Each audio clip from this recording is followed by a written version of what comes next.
Hello, good morning mga lalabs, mga vayot!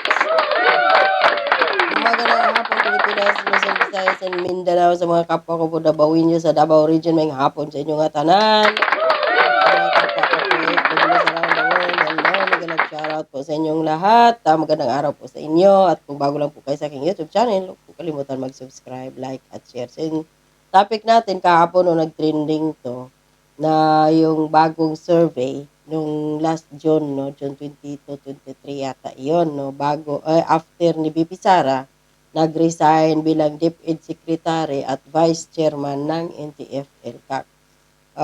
Tawag dito, so after no, nagkaroon ng survey ang Pulse Asia. So, si BP Sara pa rin ang mataas ang ratings kumpara mo kay Pangulong Bongbong Marcos at ng House Speaker Martin Romualdez.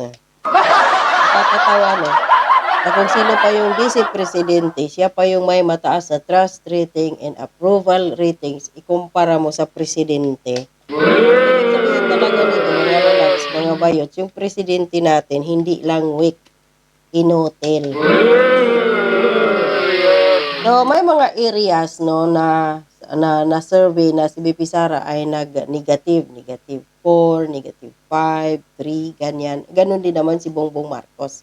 Pero sa kabuuan po ng kanyang trust ratings and approval ratings po, itong previous ratings is umabot 71% pa rin po. Samantalang si Bongbong Marcos ay dati si BP Sara, ulitin ko, 71% previous, tapos ngayon 71 pa rin. So, hindi tumaas, hindi rin bumaba. Steady siya. So, si Bongbong Marcos, yung kanyang previous ay 57, ang kanyang previous rating. Tapos, ngayon, bumaba po ng 5%, nagiging 52 na lang.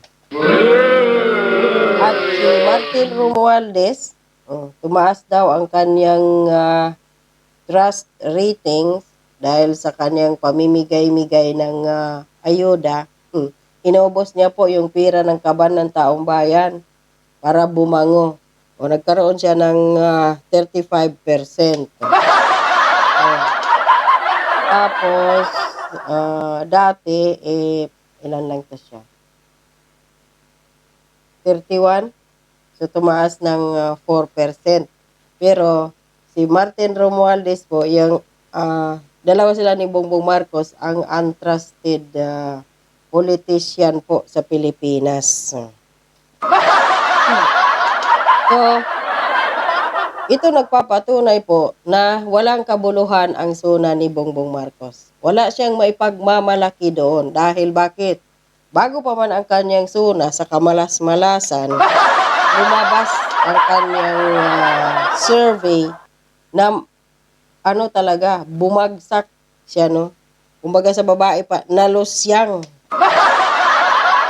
si Bongbong Marcos. Anong ipagmalaki niya doon sa kanyang suna? Tapos lalamon pa sila doon ng 20 million pesos na budget. Kabula-bula lang siya doon ng kanyang bunganga, patalsik-talsik ng kanyang laway pa yun lang yung kanyang niya doon. Wala siyang maipagmamalaki sa kanyang potragis na suna. So, yun, no? Samantala, mga lalabs, mga bayots, congrats po natin si BP Sara na kahit patunay lang po na tama ang kanyang ginawa, na umalis siya po sa gabinete ni Pangulong Bongbong Marcos dahil nahihila talaga siya nitong mga nagdaang mga taon, no? Na mababa ang trust ratings na dahil yung mga tao galit dahil nga, siyempre, si BP Sara hindi po pwede magsalita, no? Sa dami ng mga issues na nadumaan sa administrasyon ni Bongbong Marcos na laging tinatanong ng tambayan, BP Sara, magsalita ka.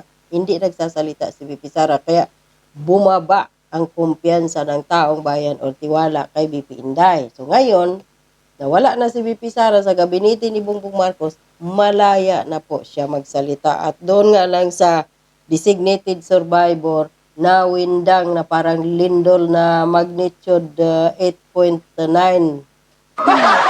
ang yumanig sa mundo ng politika sa Pilipinas. Maraming umiipal ang mga senador, ang mga lalo na mga congressman, no? Na yung mga talaga nakikita mong humihimod sa puwet ni Martin Romualdez dahil nais nila ng mga pira, dagdag, ganyan. Ayan, sila si Chua, yung representative dyan sa 3rd District ng Manila, si Saldico, kung sino pa yung may mga kaso, gaya ni Suarez, yung may mga kaso na pagnanakaw sa ombudsman, iyon pa, yung mga, ang lakas ng loob at ang kapal ng mga mukha, magsalita. At yun, si Trillanes, nais ipa-impeach si BP Sara at humirit pa itong pinakapanganay na kapatid ng mga Tulfo. Parang gusto yata siguro ni Montol Pulit magpa-block ay kay Claudine Barreto. So, yun, no? Mataas pa rin si BP Inday Sara. So, patunay lang po na hindi totoo yung mga sinasabi ng mga tanso, itong mga tanso lista, no?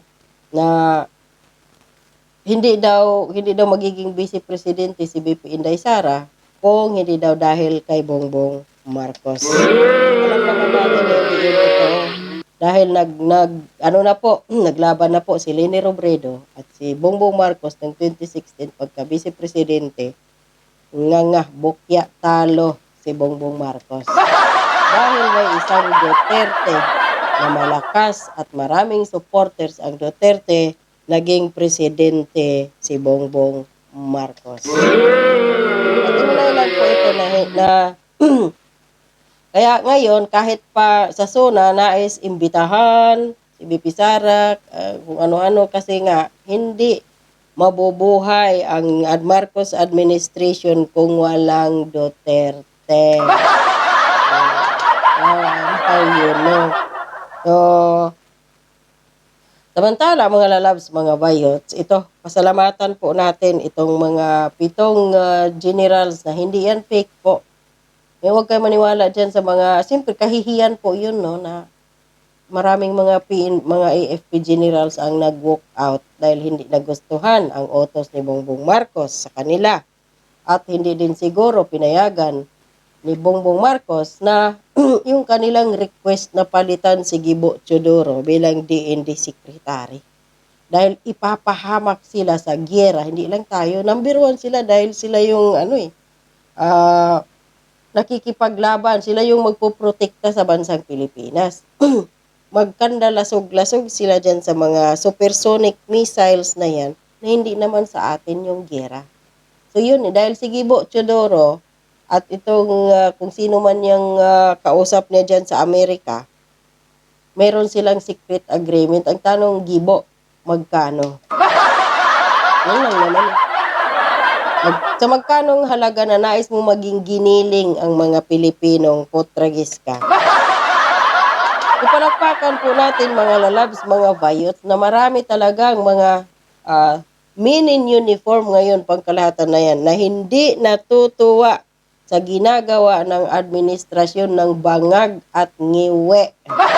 Dahil hindi lang yan kay Pangulong Bongbong Marcos, marami ngayon ang mga tao na nakikialam, na nagdidesisyon para desisyon sa buhay na hindi pa yata dumadaan sa Pangulo.